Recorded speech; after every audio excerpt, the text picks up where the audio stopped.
അല്ലേ? ഭഗവാന്റെ അനുഗ്രഹം ഉണ്ടാകണമെന്ന് ആഗ്രഹിക്കാത്ത ഏതെങ്കിലും ഭക്തനുണ്ടാകും? മനസ്സിലായില്ല? എല്ലാവരും ആഗ്രഹിക്കുന്നതാണ്. അപ്പം ഭഗവാന്റെ അനുഗ്രഹം ലഭിക്കണമെങ്കിൽ അതിന് നമ്മളിൽ ചില അർഹതയുണ്ടാവണം. മനസ്സിലാവുന്നുണ്ടോ? ഏത് കാര്യം ലഭിക്കണമെങ്കിലും അതിനൊരു അർഹത ഉണ്ടാവണം, യോഗ്യത ഉണ്ടാവണം. അപ്പൊ ഭഗവാന്റെ അനുഗ്രഹം ലഭിക്കാൻ 6 ഗുണങ്ങൾ നമ്മുടെ ജീവിതത്തിൽ പ്രധാനമാണ്. നമ്മുടെ ശാസ്ത്രം പറയും, ഉദ്യമം, സാഹസം, ധൈര്യം, ബുദ്ധിശക്തി, പരാക്രമ, ഷഡതേ എത്ര വർത്തന്തേ തത്ര ദേവ പ്രസാദയ.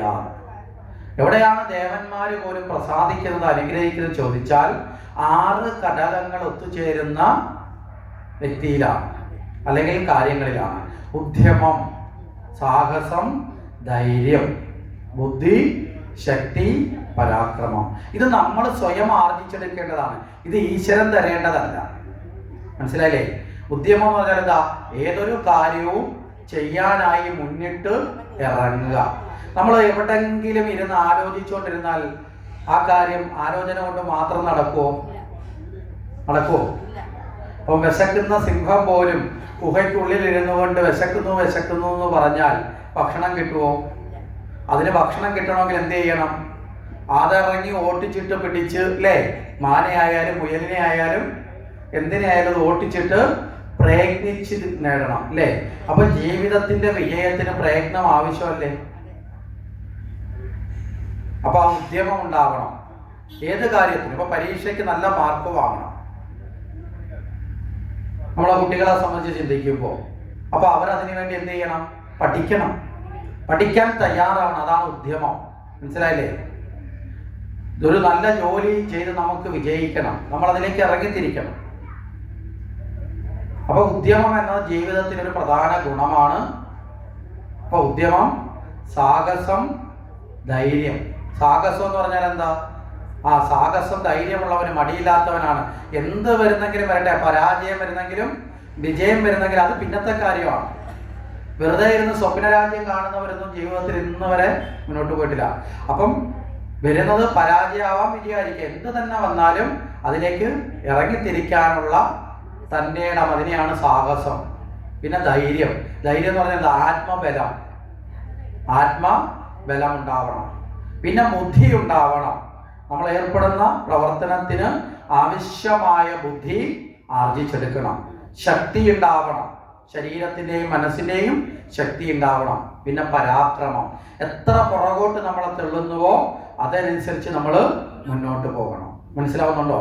ശരിയായ പ്രയത്നശാലി അനുകൂലമെന്നോ പ്രതികൂലമെന്നോ നോക്കാതെ ലക്ഷ്യബോധത്തോടെ ആത്മാർത്ഥമായി നിരന്തരം പ്രയത്നിക്കുന്നവന് മാത്രമേ വിജയത്തിന് അവകാശമുള്ളൂ. അനുകൂല സാഹചര്യം നോക്കിയിരിക്കുന്ന എപ്പോഴും മടയന്മാരാണ്. അവസാനം അനുകൂല സാഹചര്യം നോക്കിയിരുന്ന് മടി പിടിക്കും. സാഹചര്യം അനുകൂലമായാൽ അവ ഇരിക്കുന്നിടത്തുനിന്ന് എഴുന്നേക്കത്തില്ല. മനസ്സിലായില്ലേ? അപ്പൊ സാഹചര്യം അനുകൂലമാണെങ്കിലും പ്രതികൂലമാണെങ്കിലും, പ്രതിസന്ധി ഉണ്ടായാലും പ്രലോഭനം ഉണ്ടായാലും, മനസ്സിലായില്ലേ, ഇതിലേത് വന്നാലും തൻ്റെ ജീവിതത്തിന്റെ ലക്ഷ്യബോധത്തോടു കൂടി അതിനെ നേടുവാനുള്ള നിരന്തര പരിശ്രമം ജീവിതത്തിന്റെ വിജയത്തിന് ആധാരമാണ്. ഒരു ഭക്തൻ ഭക്തിമാർഗത്തിലൂടെ ഈശ്വരനെ ആശ്രയിക്കുന്നത് ജീവിതത്തിൽ പരാജയപ്പെടാനാണോ വിജയിക്കാനാണോ? അപ്പൊ ചോദിക്കുക, അമ്പലത്തിൽ പോകുമ്പോൾ പരീക്ഷയൊന്നും എഴുതുന്നില്ലല്ലോ, പിന്നെന്ത് വിജയം? ജീവിതത്തിലൊരു വിജയമുണ്ട്, ആത്മസംതൃപ്തി എന്ന് പറയുന്ന ഒരു വിജയമുണ്ട്, അല്ലേ? ഉണ്ടോ ഇല്ലയോ?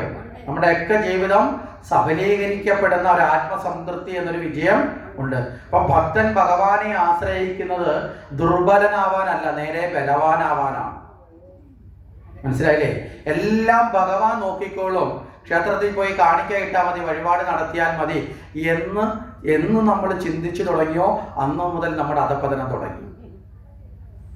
ഇപ്പൊ എല്ലാവരുടെയും ജോലി ഭഗവാൻ എല്ലാം നോക്കിക്കോളും, അവിടെ ചെന്ന് വഴിപാടിട്ടാൽ മതി, അർച്ചന നടത്തിയാൽ മതി എന്നുള്ള അല്ല.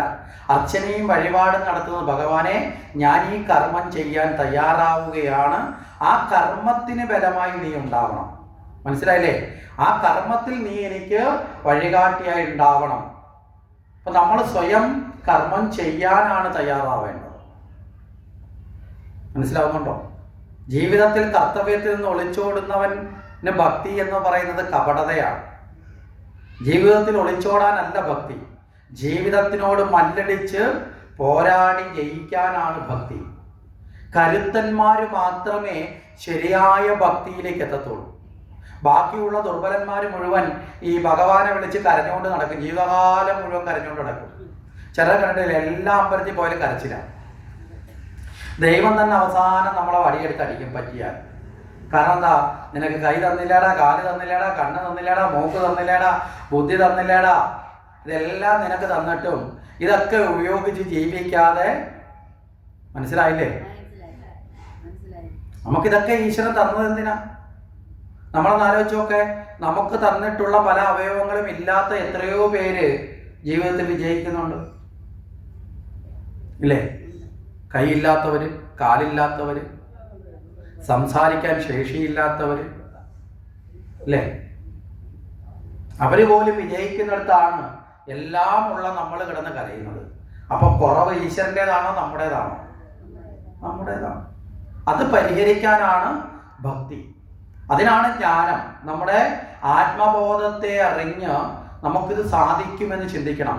ശ്രീകൃഷ്ണ ഭഗവാന്റെ തത്വത്തിൽ പറഞ്ഞാൽ, അർജുനൻ കുരുക്ഷേത്ര യുദ്ധക്കളത്തിൽ വരുമ്പോൾ ഒരു ഭീരുവിനെ പോലെ ഒളിച്ചോടാൻ ആഗ്രഹിച്ചു, സ്വന്തം കർമ്മം ചെയ്യാതെ, അല്ലേ? ഞാൻ യുദ്ധം ചെയ്യുന്നില്ല, എനിക്ക് യുദ്ധം ചെയ്താലുണ്ടാകുന്ന പാപം ഉണ്ടാവും, യുദ്ധം ചെയ്യാൻ സാധിക്കുന്നില്ല എന്നൊക്കെ പറഞ്ഞ് തളർന്നിരുന്നപ്പോൾ, ശരി അർജുന, നീ പറഞ്ഞത് ശരി, അങ്ങനെ സമ്മതിച്ചു എന്നാണോ ഭഗവാൻ പറഞ്ഞത്? അല്ല. ഭഗവാൻ എന്താ പറഞ്ഞത്? അർജുന, നീ ചെയ്യേണ്ട കർമ്മം നീ ചെയ്യുക. മനസ്സിലായില്ലേ? ധീരന്മാർക്ക് മാത്രമാണ് ഈശ്വരൻ അനുകൂലമായി നിൽക്കുന്നത്. ഭീരുവിനെ ഒരിക്കലും ഈശ്വരൻ സപ്പോർട്ട് ചെയ്യത്തില്ല. അപ്പൊ ജീവിതത്തിലും നമുക്ക് എപ്പോഴും മുന്നോട്ട് വരാനുള്ള തയ്യാറെടുപ്പ് ഉണ്ടാവണം. മനസ്സിലായില്ലേ? ഏത് കാര്യത്തിലും. വേണോ വേണ്ടയോ? നാളെയും ബാക്കി തന്നെ പോയിരിക്കൂല്ലേ?